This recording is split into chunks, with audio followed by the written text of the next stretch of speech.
The content of this channel is not provided for the purpose of instruction, only for entertainment. Always contact the CFI. Thanks for checking out my YouTube channel. My name is Alex, and today we're flying to Worcester, Massachusetts.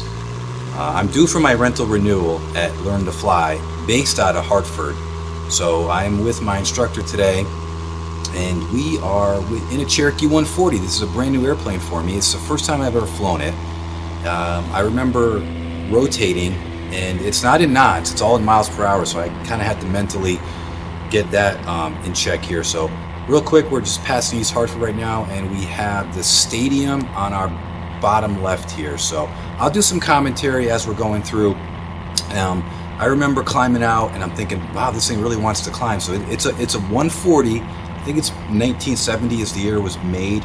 The flight controls are very similar to that of 3133 Quebec. We have a T-handle throttle instead of the push throttle like some of the Cessnas have and some of the old 140s. The flight yoke feels the same, so that was nice. We're passing another facility here that's tagged, and okay, we got Manchester over to our bottom right over here, and so this plane has no GPS. So I was like, when I got in, I'm like, where's the GPS? I've been spoiled for all this time with GPS, and we got Vernon over here on our bottom left. So we don't even have distance measuring equipment on this thing. So I'm like, wow. Luckily I had ForeFlight, but I was not able to use ForeFlight. And I guess we're passing Bolton here. And I wonder how many Michaels there are in Bolton. Who knows? That's a question for our Reddit for Connecticut. But the plane does have 2 VORs, so I had to go back old school today. This was Sunday on this flight. We took the plane up. We set the VORs up for the Hartford VOR and the Putnam VOR, and I'll go through another day what VORs are. If you don't know what a VOR is, I'll tell you real quick. It's old technology that uses a radio. That's how they used to fly in the 60s and the 70s and the 80s, and it still works for today. So the technology still works. So my instructor busts out with these things called foggles, and he's like, put these on. So I put them on, and I couldn't see outside the cockpit. So I am completely blind, and we are passing Willington here, Willington, Connecticut. Hello, Willington folk. And I'm just staring at my instruments the whole time. The flight took about 34 minutes from Hartford all the way to Worcester, and the whole time I'm just staring at the VORs, staring at my altitude, trying to maintain heading. It's basically I was flying completely blind for 35 minutes, and I was brain tired almost toward as I was coming into Worcester. That was the first time I actually saw the ground, was when I took the foggles off as I approached landing into Worcester. So I think I'm going to need a lot more training for instrument. We got Ashford, Connecticut over here on the bottom right. Hello, Ashford folk. And we're still in Connecticut at this time, and you know that this is sped up 800%. So I'm not going to make you guys sit here for the full 33 minutes. And unfortunately, I forgot to turn on the internal camera on my checklist. And because I was just so overwhelmed with the new airplane, I just wanted the steps were, and I just wasn't comfortable. So all I had to do is hit the little on button, but I missed it. So Mashapaug, Connecticut, how you guys doing? We're passing over your neck of the woods here. And then we're getting ready. We're almost going to be coming into Massachusetts here. So we're getting close to the Massachusetts line. So this whole time I am flying with VOR navigation, tracking there's a little needle that I'm following, and if I'm to the left of it, I steer the airplane to the right and bring the needle up center, and the stuff works. And now we're entering Massachusetts. Hello, Massachusetts. Welcome to Massachusetts. So here's what it looks like. There's the Connecticut to Massachusetts transition, and we're still a little bit ways to go from our destination. We got a couple more towns here we're going to pass. We got Southbridge, Massachusetts on our left here, and then right next to Southbridge we have another, I can't read that, Sandersdale. The screen is really small as I'm looking at it. It's like a little tiny thumbnail. But I wanted to do a little voiceover for you guys because I had no cockpit audio. I bought myself a little green screen from Joann's Fabric and made some little tiny quick little.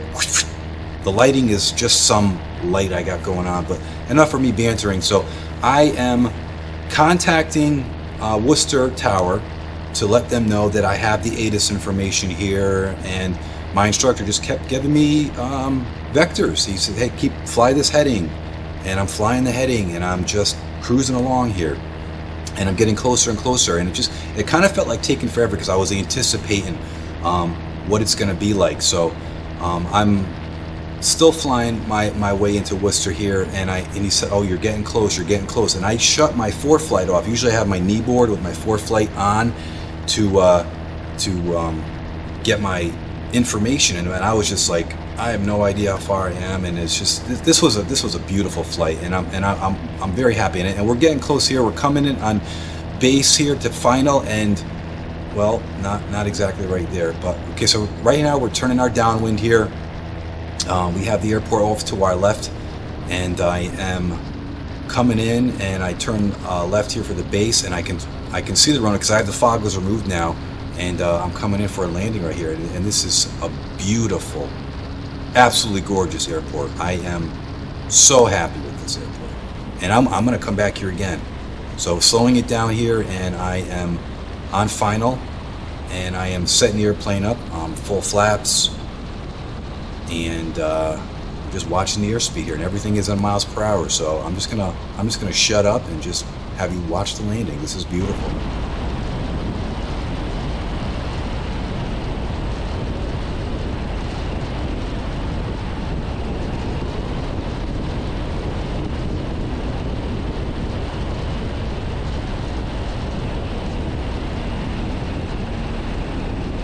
I'm watching my center line here.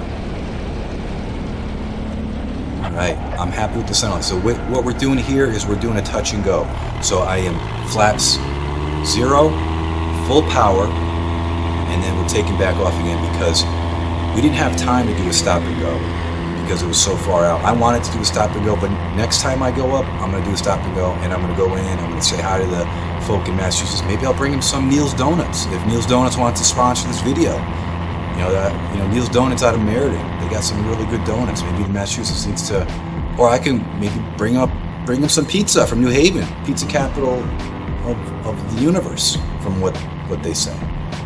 But such a beautiful view, such a beautiful day. I wish I can totally capture the love and the thrill of flying for you guys. It's such a passion of mine, and I hope you like and comment on these videos.